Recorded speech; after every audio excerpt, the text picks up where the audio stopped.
Assalamualaikum warahmatullahi wabarakatuh. Perkenalkan, nama saya Muhammad Calvin Aprialdi. Pada kesempatan kali ini, saya akan membahas apa sih fungsi atau kegunaan dari tanda hubung, tanda titik koma, tanda pisah, tanda elip, tanda petik dua, dan juga tanda akronim. Baiklah, langsung aja kita ke pembahasannya. Di sini kita akan membahas tentang tanda hubung, tanda titik koma, tanda pisah, tanda elips, dan juga tanda petik dan akronim. Baiklah, kita masuk yang pertama. Apa sih itu tanda hubung?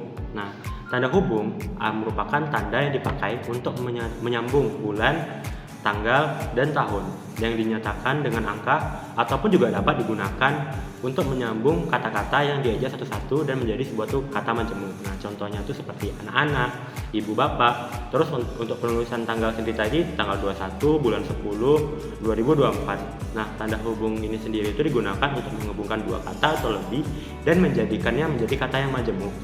Terus, kata hubung ini juga dapat digunakan untuk memecahkan kata pada pergantian baris. Nah, misalnya nih kita tulis pada baris pertama kata itu nggak habis, misalnya kepentingan, tulis baris pertama kepen, terus di bawahnya tingan gitu, untuk menghubungkan kata yang berbeda baris. Terus dapat juga digunakan untuk menyambungkan imbuhan dengan singkatan ataupun akronim.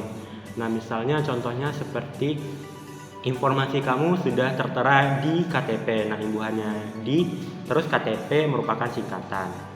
Mungkin itu untuk tanda hubung. Terus ada tanda titik koma. Nah, tanda titik koma sendiri memisahkan dua kalimat yang setara dan saling terkait, tetapi dapat berdiri sendiri nih kalimatnya sebagai kalimat terpisah. Dia tuh berhubungan, cuman saling bisa berdiri sendiri. Nah, contohnya dia sudah belajar, tanda titik koma, nilainya pun bagus. Nah, dia sudah belajar itu kan bisa berdiri sendiri dan nilainya pun bagus, itu bisa berdiri sendiri. Kita dapat hubungkan dia dengan tanda titik koma. Nah, tanda titik koma ini juga digunakan untuk memisahkan item dalam kalimat yang unsur-unsurnya sudah mengandung koma. Contohnya, toko itu menjual pena, pensil, dan kertas. Titik koma, buku, majalah, dan komik. Nah, ini dia memiliki keterkaitan, tapi dia bisa berdiri sendiri nih kata-kata ini. Jadi tanda titik koma itu ya dia tuh untuk menghubungkan dua kata yang saling terkait namun dapat berdiri sendiri. Itulah fungsi dari tanda titik koma. Terus selanjutnya ada tanda pisah. Nah, tanda pisah ini digunakan untuk memberikan penekanan ataupun penyisipan informasi tambahan dalam kalimat. Jadi untuk bisa misahin kata-kata nih, tanda pisah nih, namanya juga tanda pisah kan. Terus dalam memberikan penekanan atau menyisipkan informasi tambahan dalam kalimat, contohnya tuh kami tanda pisah keluarga besar tanda pisah mengucapkan terima kasih. Terus dapat digunakan untuk menunjukkan rentang waktu atau batasan angka, contohnya dari pukul 9 hingga pukul 12.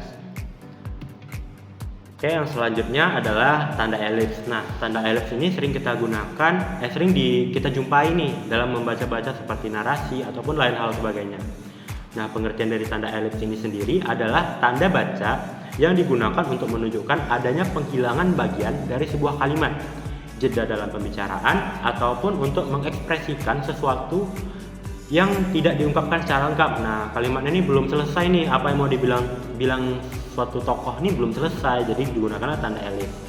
Nah, tanda ini terdiri dari 3 titik dan biasanya digunakan dalam beberapa konteks. Seperti yang pertama untuk menghilangkan bagian kalimat, terus yang kedua untuk menunjukkan jeda atau ketidakpastian, terus yang ketiga adalah akhir yang terbuka ataupun tidak lengkap. Nah, mari ini kita bahas dari berbagai kegunaannya tadi tanda elipsnya.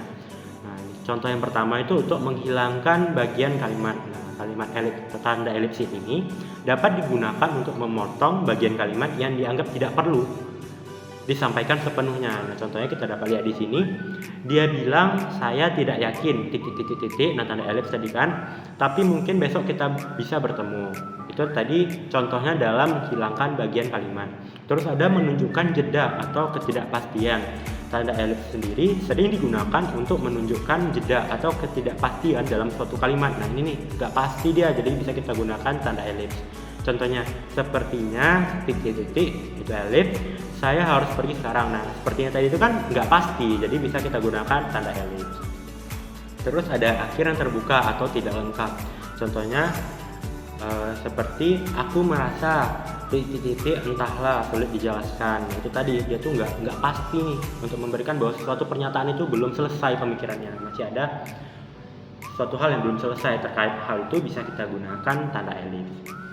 Baiklah, selanjutnya adalah tanda petik dua. Nah, tanda petik dua ini kan udah sangat umum nih bagi kita dalam hal-hal kalimat langsung ataupun lain hal sebagainya bisa menggunakan tanda petik dua. Nah, pengertian tanda petik dua sendiri digunakan untuk mengapit kutipan langsung dari percakapan atau teks. Nah, contohnya dia berkata tanda petik dua, saya akan pulang besok. Nah, tanda petik juga digunakan untuk mengapit judul artikel, cerita pendek, puisi, atau karya lainnya. Contohnya, saya membaca artikel tanda petik 2 dampak teknologi pada pendidikan. Baiklah, yang selanjutnya adalah tanda akronim. Nah, tanda akronim pengertiannya adalah singkatan dari beberapa kata yang diambil huruf atau suku katanya dan disusun menjadi kata baru. Jadi akronim ini merupakan singkatan dari suatu kata ataupun kalimat yang diambil huruf depannya, terus kita bacanya secara langsung. Contohnya seperti balita, bayi 5 tahun, daring, dalam jejaring, Jatim, Jawa Timur gitu. Terus akronim bisa dibaca sebagai satu kata utuh, tidak seperti singkatan yang dibaca huruf per huruf. Contohnya NASA atau SIM. Jadi akronim ini dia dibacanya langsung gitu. Misalnya tadi nih balita, bayi 5 tahun, bukan seperti SIM yang dibaca huruf per huruf. Penjelasan ini juga merangkum fungsi penggunaan tanda-tanda baca serta konsep akronim itu sendiri. Jadi akronim itu adalah singkatan dari suatu kata ataupun kalimat yang kita bisa baca langsung. Kalau kita baca satu-satu berarti itu bukan akronim. Baiklah, mungkin hanya itu yang dapat saya sampaikan pada kesempatan kali ini. Lebih dan kurangnya saya mohon maaf. Assalamualaikum warahmatullahi wabarakatuh.